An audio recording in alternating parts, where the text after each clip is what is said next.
It's spring and I have quite a number of orchids that need to be repotted, some of them in distress. Join me for the 3 orchids I'm tackling today.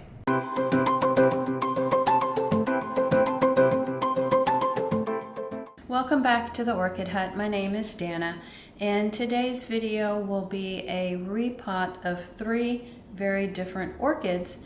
And the reason that I'm repotting them today, is a little bit mixed as well, because sometimes during the spring, you're a bit overwhelmed with the number of orchids that need some attention in the way of repotting. It's true for me as well. I have quite a few who are maybe on the brink of neglect.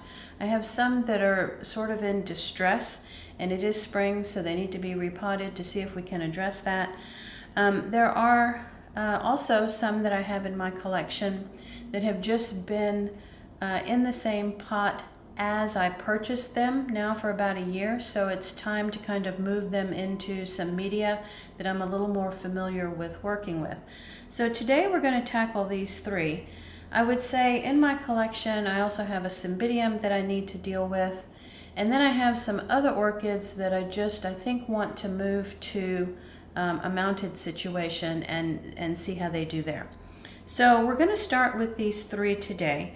In the description below, I will put a timestamp for when the repotting for the particular orchid is starting. So if you want to just skip to that video and just watch 1 or 2 of the repots, then you'll be able to find the timestamp for that below in the description. Now, this video was not what I planned to do today.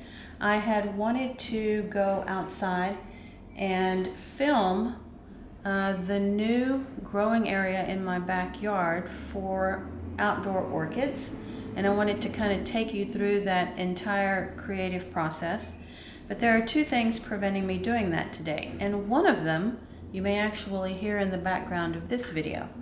All of the recycle and trash trucks are out today picking up the cans, and they're very noisy vehicles, and all of the up and down with the cans and the squeaking of the lift, to lift the can. It's just noisy as all get out outside, and I don't think I'd be able to get through 10 seconds of a video without hearing a bunch of trash or recycle trucks in the background. And then the second reason that I decided not to do that video today outside is because we have had days and days and days, 10, 11, 12, 13, 14 days of rain, and now the mosquitoes have hatched, and they are fierce and ferocious, and I really didn't feel up to putting on an entire can of bug spray in order to sit outside and film that video today. So that one can wait. That project isn't going anywhere. And I'll circle back to that one when it's a little bit more favorable outside. Okay, so let me tell you a little bit more about these 3 orchids so that you'll kind of know what's coming up. The first one that we're going to repot is this Dendrobium, which is clearly in a bit of distress. Half of the orchid has perished, and that probably means that at least half of the root system is gone. And the objective of this repot is to try to save the remaining part of the plant that is alive. I really did enjoy this one when it bloomed. I would hate to lose it altogether, but we're going to cross our fingers that a repot will help this one out. Another one that I'm going to be repotting is this BLC Solar Flare Paradise. This is a Cattleya type orchid that was bought online, and when it arrived, it is potted, as best I can tell, in complete sphagnum moss. So I've been having to really pay a different kind of attention to this one when I'm watering. I would not typically attempt to grow a Cattleya type orchid in solid sphagnum moss, especially in my environment. So I need to get this one moved into something I'm a little bit more familiar with for these type of orchids. And then the third repot is going to be this Sunset Valley orchid. It's a compact Cattleya hybrid that they developed, and I'll give you the name when we actually get to the repot. But this one, again, has been in its original pot from the grower for about a year. And, you know, it's time to kind of address getting this one into some fresh media. All right, so we'll take a little break. And right after the break, I'll be back with the beginning of the repot for this Dendrobium.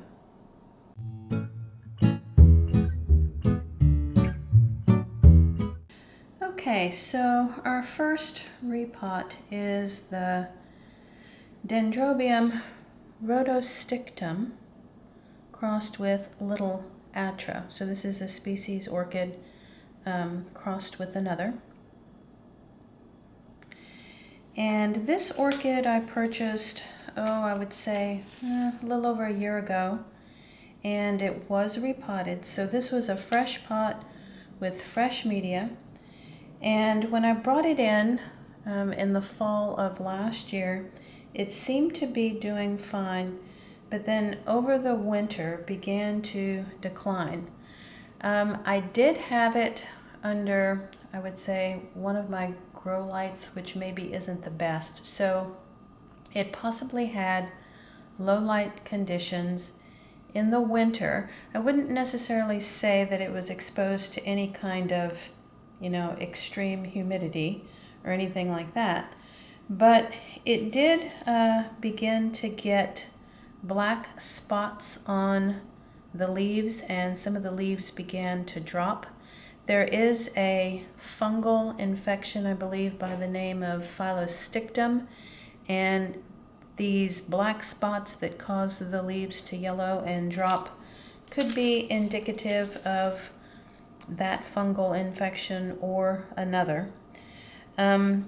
I don't know if that's the reason why the plant overall, you know, is declining, but in any event, it's not helping the situation. So as I repot this one today, it is going to get a good hydrogen peroxide spray, and in the event there is something fungal going on here, I will be giving it some neem oil treatments for about a week, and I will be keeping it in isolation from the rest of my orchids because this can spread, and it tends to be more prolific in certain, you know, growing conditions. So, you know, we're just going to have to see how this goes. This is sort of the one rescue opportunity for this orchid. Okay, so nippers have been sterilized in between the orchids always. Hydrogen peroxide on standby. I'm going to take the tag out and just kind of give you a broad view here of what the top of the plant looks like. About half of it, you know, appears to be dead, which probably means that half of the root system inside the media is also dead. Usually, if it doesn't look great on the top of the pot, what's going on underneath is also not healthy. Okay, so we're going to go ahead and pull this out, and it is going to make a bit of a mess. And because of this possible fungal infection, I'm not going to be reusing any of this media, even though it is not that old. It's, you know, probably less than a year old at this point.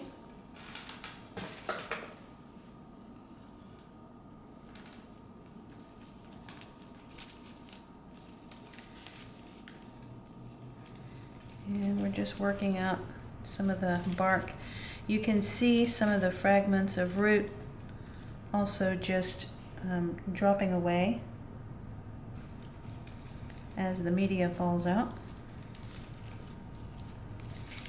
And yes, okay, so it's a bit easier now to sort of tell where the bad part of this orchid is and where the potential portion that's alive probably is. So I would say the split is about right here. So I'm going to be cutting away this part of the orchid and saving the rest. So I'm going to just grasp it right here. and just begin cutting through. And so I'm just cutting through the root system, trying to separate the dead part from the part of the plant that still may have a chance.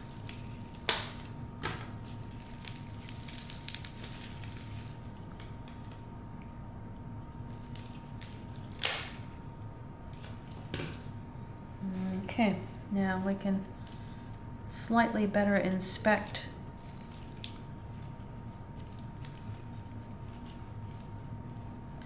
what's going on here.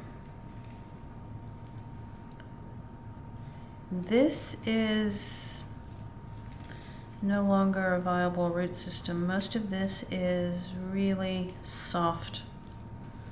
I'm going to go ahead. Now this is extremely brutal treatment for an orchid, but might be its only hope. It is, at some point, in order to survive, going to need to put on new growth and a new root system. Otherwise, this orchid really doesn't have a chance for survival. And if I had left it as it was slowly on its way out anyhow. So, I'm just going to get as much of this off as possible. I am looking around the base of the canes and just to see if there is any indication of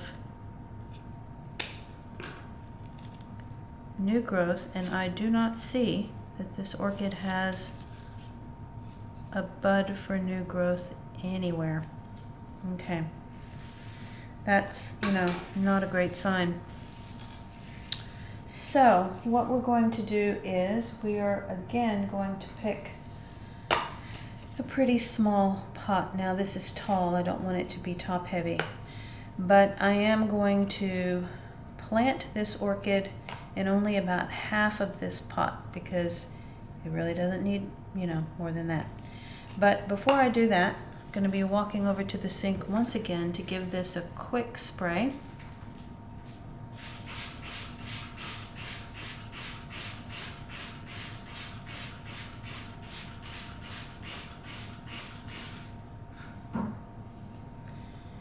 And let's see, I'm hearing a good bit of fizzing. So the peroxide is working. Okay. So to repot this orchid, dendrobiums in general, I use the pre-made mix from RepotMe Dendrobium Imperial Orchid Mix. I don't have a lot of it left, but because I'm only going to be using half of the pot, I'm not going to need a lot. This Dendrobium mix is a combination of small and medium pine bark, I believe some sponge rock and lava rock pieces. And because this root system is really, really in poor condition, I'm going to add a layer of sphagnum moss to the place where I'm setting the root system. And then I'm going to fill in with a little bit of extra bark. Now that extra layer of sphagnum is simply to hold on to some moisture. And this orchid is pretty much just going to have to decide to grow. Maybe being outdoors in a warmer, shadier place with, some treatment will help with the fungal situation, but ultimately it is going to need to choose to grow. Now, let's see if I have a stake handy. I don't think I have a stake handy, But what I will be doing is putting a stake in this pot and then attaching with the butterfly clip, because this really has no root system and there's nothing to help hold it upright in the pot, and it is going to need to feel some stability in order to generate a new root system. Okay, so I'm going to cross my fingers on this. It's a long shot, but you know, there is still some greenery at the top of the orchid, and my rule of thumb is that if there's a bit of a root system left, if there's a green leaf left, you know, the orchid still has a chance until, you know, there's not anything left. So, kind of sad about this one, but we will give it one more shot here and see how it goes. Okay, on to the next repot.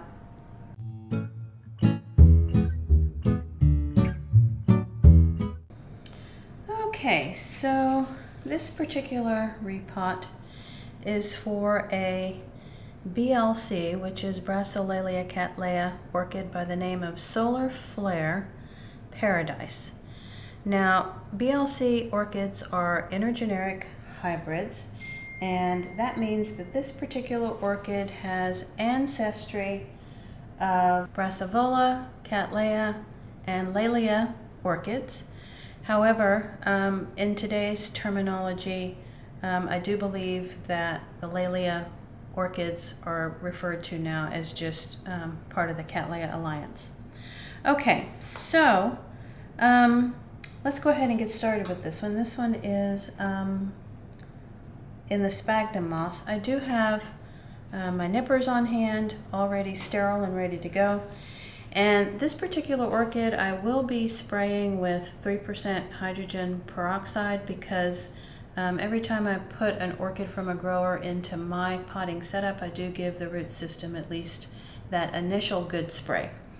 All right, so let's take this out and see what's going on. Over to my right, I have an assortment of pots to choose from depending on what kind of root system we're left with here.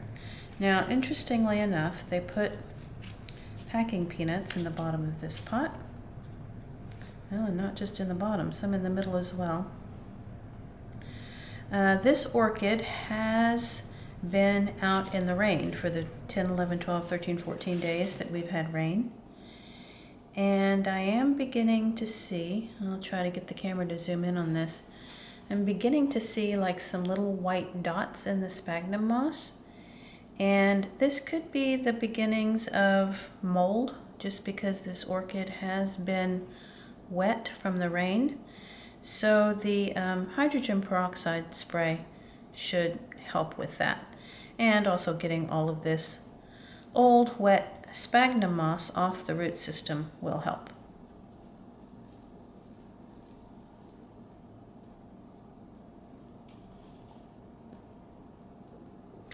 I have given up doing this over a paper towel, as you may probably have noticed in some of my other videos.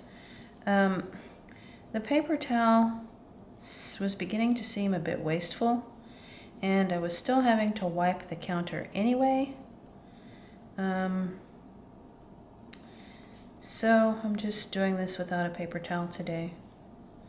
I did order a little potting tray that's small, and hopefully that will work out so that future repotting videos can contain the mess in the repotting tray. I ordered it from RepotMe, and we will talk about RepotMe again probably when we get to the media that I'll be using. Okay, so sphagnum moss is coming off very easily, as I would expect it to. This orchid was really set up well for repotting. You can tell it has some seedling pseudobulbs, and then it has 1, 2, 3, 4, 5, 6 mature pseudobulbs. And then right here above my finger, you can see the beginnings of a new growth. And so eventually this will help develop a new root system for the orchid as it grows along. Okay. So surprisingly, I'm not feeling just a really, really awful root system at all. I'm going to clip off some of the parts of the root system which are clearly soft and no longer viable.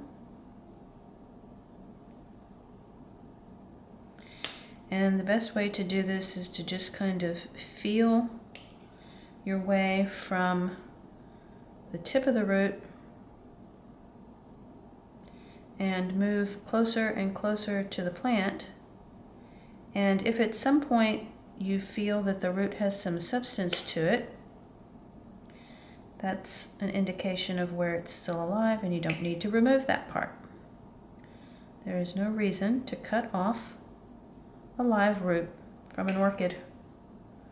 It usually can benefit from all the help it can get in the way of a root system.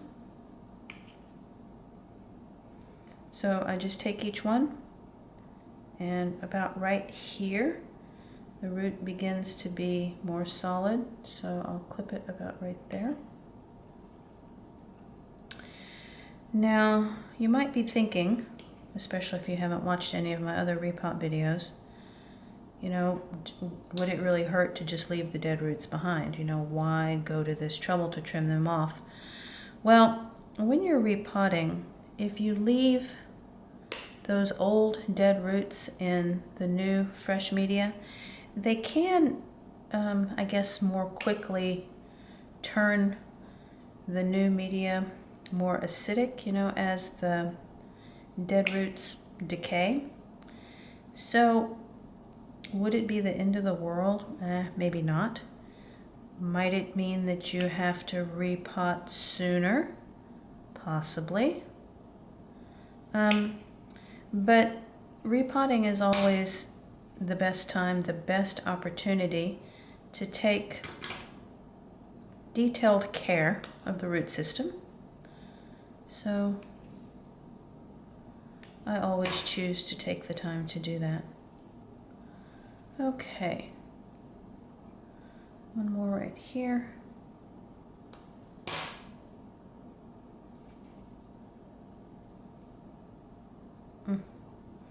This one, although the color still looks good, it is a bit soft, but I think I'll leave that one. It does have the potential to branch. All right. So I am going to take this one to the sink really quickly, give it a spray with my hydrogen peroxide. I'm not going to turn the camera off because I won't be gone long. It's just a really, really quick spray.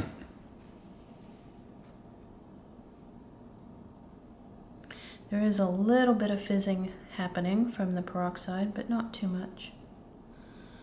Okay, now choosing a pot for this orchid. Now, I don't want to overwhelm the root system. So it's often, a good idea to look at the pot that it came out of. Now remember though, there were a lot of packing peanuts in this, taking up a lot of space. So really this orchid was taking up about half of this pot. And often when you repot an orchid, you keep the same pot size, or possibly maybe you go up in pot size, but sometimes it makes sense to go down in size. And that's actually what I'm going to be doing here, because I have removed some of the root system. I don't want this orchid, to be overwhelmed by the pot that it's in. I am going to be changing out the media for something that's, what I grow my Cattleya orchids in, not sphagnum moss. So I am going to be going down a pot size in this case. My Cattleya mix that I use is from RepotMe, and I just do this as a matter of convenience. It's their Cattleya Imperial Orchid Mix. So if you would like to order that. It has worked really well for me and my Cattleya orchids, and so I'm going to be using it now. And one of the things that I noticed on the RepotMe website, and I will also put a link for that in the description below this video, I noticed that they have a page now that lists many different types of orchids, and then they suggest which of their pre-made mixes might be suitable for that orchid. And I think that that is a great resource. Although it's probably more of a great starting point, you know, especially if you don't have a sense for what kind of media you want to use in your particular environment. It's a great starting point. But I do still think there's a lot to be said for the experience of growing a certain kind of orchid in your environment and just knowing what works well for you in your environment and how you like to water your orchids. You know, some people are heavy waterers and some people are not. And the media that you choose in your environment can sort of make or break your success. So I have used this with success, so I'm going to continue to do that.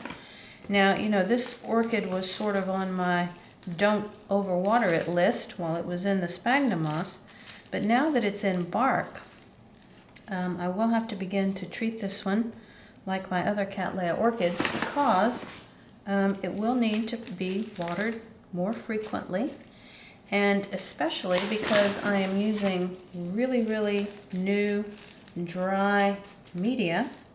This media is not going to hold moisture as readily as older media in a pot would do. So I can even expect this one to get dry a bit more quickly because of the new media and because it is in a small pot. A small pot always dries more quickly than a larger pot. And I have to say that most of my other Cattleyas are in bigger pots. All right, so let's have a look at this final repot here. All right, so bark up to the base of the plant. The little new growth is clearly not covered up and has room to grow. And hopefully this orchid can stay in this pot for a couple of years and develop a really good, strong root system. And the next step for this one is to take it to the sink and give it a good watering. I will probably put it inside the orchid hut for just a little bit, and then I will move it back to its location outside on the shelf on the outside of the orchid hut. Okay, so that's the end of this little repot. We're going to put the tag back in.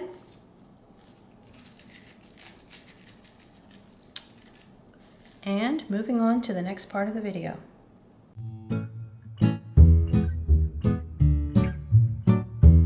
Alrighty, so this is the repot for the compact Cattleya type orchid. It is an intergeneric hybrid, SLC Durban Rose Magnificent, crossed with POT Very Vermilion SVO. Now, SLC is an orchid that has Sophronitis, Laelia, and Cattleya in its background. However, these days they're referred to Cattleya type orchids and Potinara as well.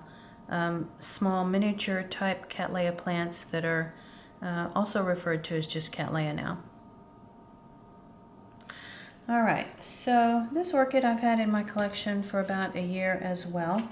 It's still in the original grower's pot. There is a little bit of trouble that I'm seeing at the top of the pot now. The older pseudobulbs are very shriveled and wrinkled, which is an indication to me that the root system is poor and not able to uptake enough water to keep the pseudobulbs plump. So two of the older pseudobulbs show that wrinkling. The latest growth from last year is not wrinkled. However, you know, what I'm noticing here is that the roots that are sticking out of the pot are no longer alive, and the little tiny roots that tried to grow right at the very edge of the pot did not do very well. There's one there, and then there's another one right down here. So this orchid is going to be getting a repot and getting a good cleanup as well.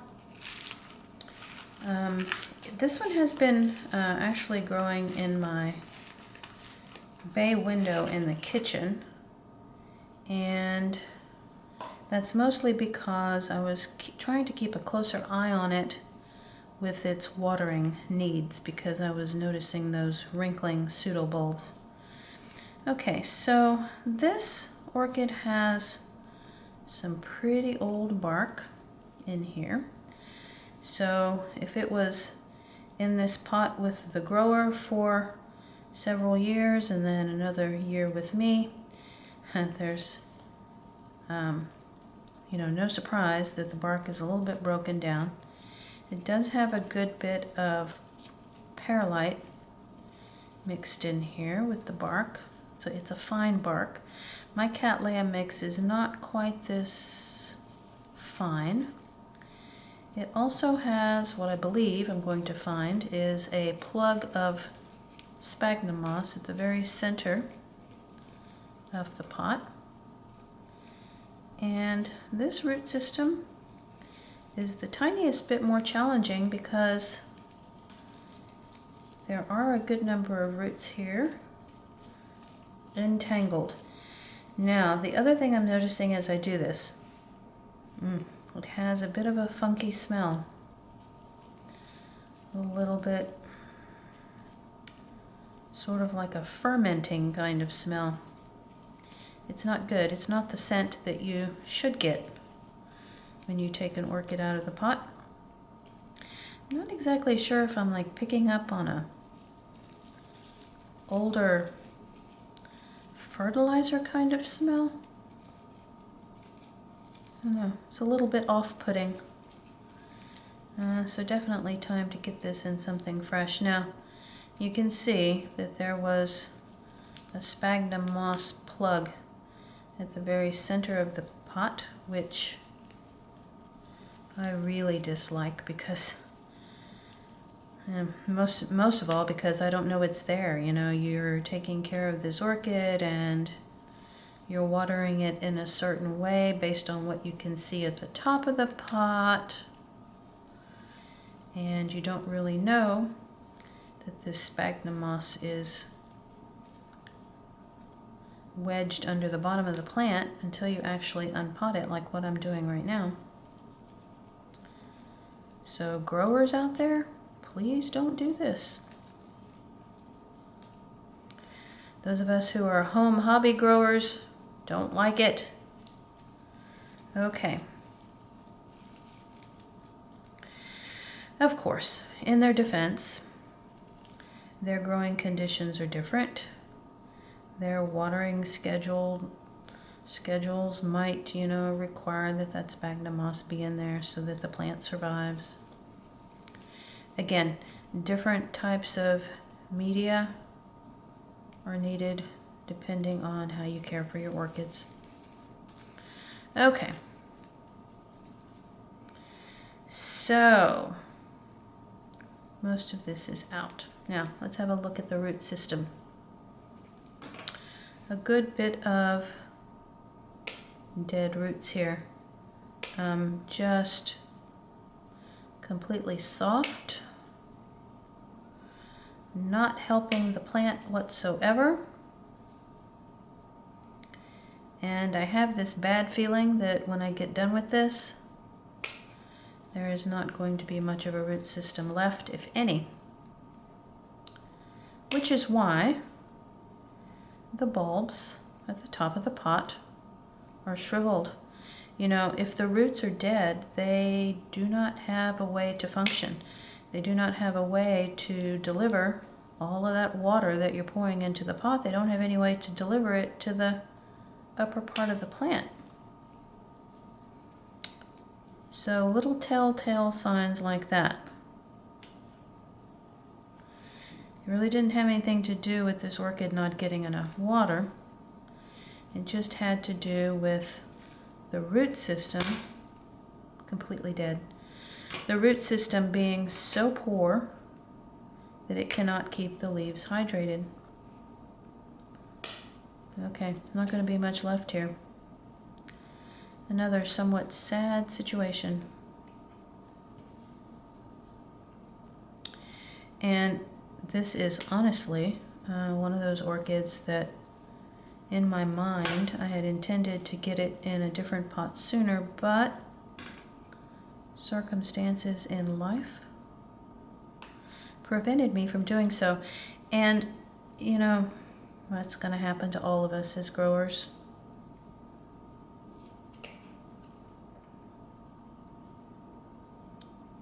I have found that my orchids do not do well with sort of intended neglect. There are some growers that actually grow their orchids that way. Oh, leave them alone. You know, the more you neglect them, the better they will do. I have not had that experience. My experience is that a bit of neglect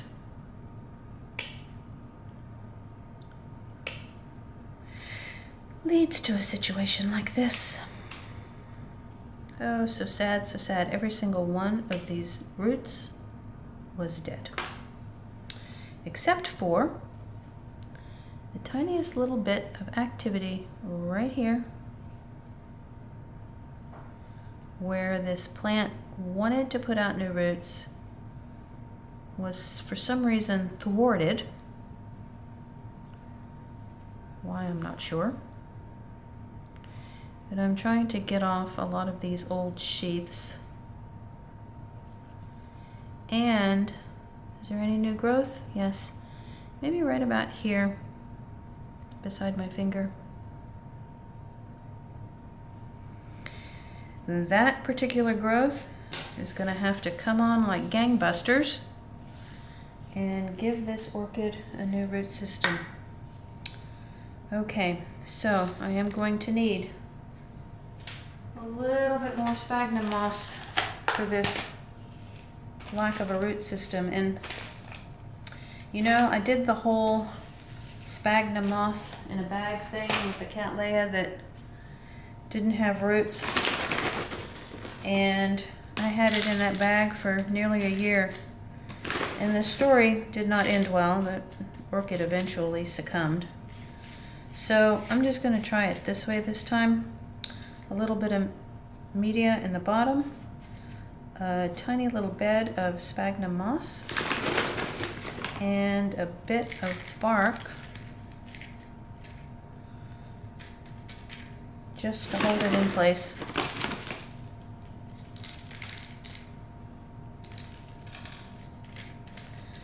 So, will it make it?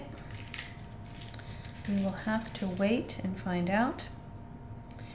And once again, I think what I'll be doing with this one, since it's a bit unstable in the pot now, I will give it a good water and try to find a small stake for it so that it has a sense of stability in this pot. Alright, putting the tag back. I hope this tag does not become part of the collection of dead orchid tags that I have, but we will have to wait and see. Both of these tags are the same, by the way. They were just doubled up. Alrighty, so there we are. On to the next part of the video. Okay, so here are the 3 orchids after having been repotted. They look pretty good right now. This one now does have a stake in it to help it be stable in the pot. And I put 2 stakes on the Dendrobium because it is a bit taller and needed the stability. We're going to have to see how these do. So I will probably include something about their progress in a future Orchid Medley Chit Chat video. If you enjoyed this one, please give it a thumbs up. The subscribe button will be coming up in the bottom right hand corner of the screen. Don't forget to click that notifications bell to let you know when I've posted something new. And thank you so much for watching.